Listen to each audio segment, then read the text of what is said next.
Sejarah Pemberontakan PKI Madiun 1948. Pemberontakan PKI Madiun 1948.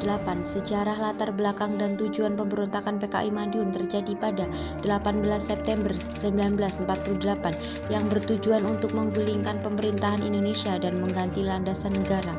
Tokoh yang ada di belakang gerakan pemberontakan PKI Madiun adalah Amir Syarifuddin dan Musa.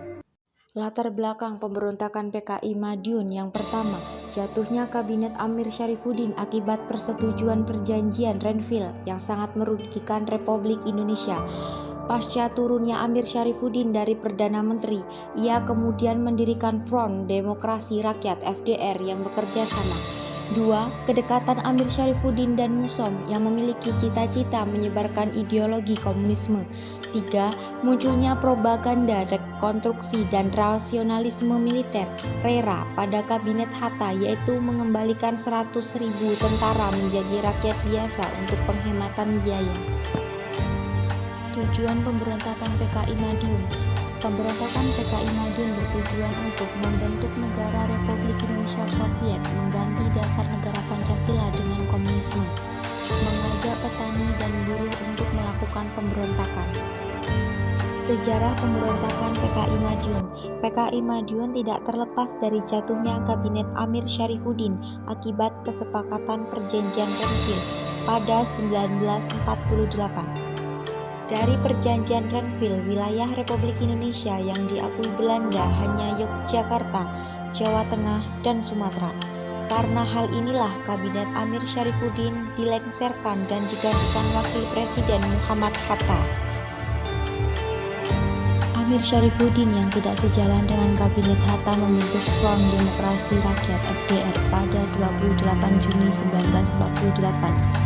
FDR menjadi pemersatu komunis dan sosialis kiri seperti Partai PKI, PSI, Pesindo, PBI, dan Sarekat Buruh Perkebunan Republik Indonesia. Seiring berjalannya waktu, FDR mengarah ke organisasi ilegal. Keanggotaan FDR berkembang pesat dengan unsur buruh dan militer berhaluan komunis yang tidak terlatih. Situasi semakin memuncak ketika muncul isu RERA untuk mengurangi jumlah anggota militer. Kembalinya Musa dari Uni Soviet. Situasi semakin memanas ketika Musa yang sebelumnya belajar di Uni Soviet kembali ke Indonesia. Sekembalinya dari Uni Soviet, Musa bergabung bersama Amir Syarifuddin dan melakukan propaganda ke Jawa Tengah dan Jawa Timur untuk menyebarkan ideologi komunisme. Memasuki September 1948, pemerintah dan golongan sayap kiri melancarkan aksi saling culik hingga Madiun menjadi wilayah terakhir dari FDR. Hal ini berakibat pada pecahnya FDR lokal Madiun pada 18 September 1948. FDR merebut tempat-tempat sentral seperti pejabat pemerintah, daerah, sentral telepon, dan markas tentara yang dipimpin oleh Sumarsono dan Djoko Sujono. Dalam upaya ini, korban jatuh 2 perwira dan 4 terluka dalam hitungan jam. Separuh kota Madiun mampu dikuasai. Mendengar apa yang terjadi di Madiun, Musa dan Amir menuju ke Madiun untuk berdiskusi dengan Sumarsono, Setyajid, dan Wikana. Soekarno merespon usaha pemberontakan ini dengan menyatakan bahwa pemberontakan Madiun merupakan usaha membentuk negara Republik Soviet Indonesia pada 19 September 1948. Pada malam yang sama, Musa menyatakan perang terhadap Indonesia dan menuding Soekarno dan Hatta sebagai budak imperialisme Amerika dan pengedar Romusa. FDR berusaha berdamai dan akhir pemberontakan PKI Madiun.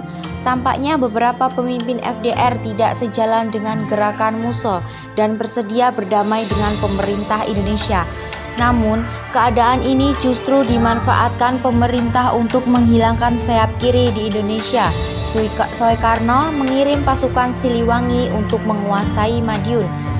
Guna menghindari konflik, FDR atau PKI melarikan diri ke pegunungan di sekitar Madiun di bawah komando Amir. Mereka melarikan diri dari Madiun dan menuju ke sebuah desa kecil bernama Kandangan, tempat di mana mereka menemukan amunisi dan senjata.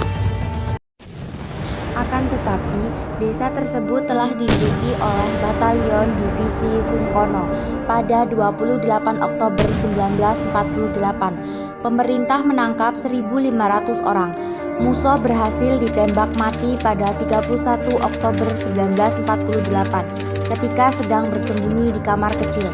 Pada 29 November 1948, Djoko Sujono dan Maruto Darusman juga ditangkap. Amir pun tak luput ikut tertangkap pada 4 Desember 1948. Amir, Maruto, Djoko, Suripno, dan tokoh FDR lainnya dieksekusi pada 19 Desember 1948. Hal itu menjadi tanda pemberontakan berhasil dipadamkan. Disebutkan, jumlah korban dalam peristiwa PKI Madiun diperkirakan sekitar 24.000 orang, sebanyak 88.000 orang diantaranya dari Madiun, 4.000 di Cepu, dan 12.000 di Ponorogo. Pemberontakan ini juga menewaskan Gubernur Jawa Timur saat itu, RM Suryo, serta beberapa tokoh lainnya.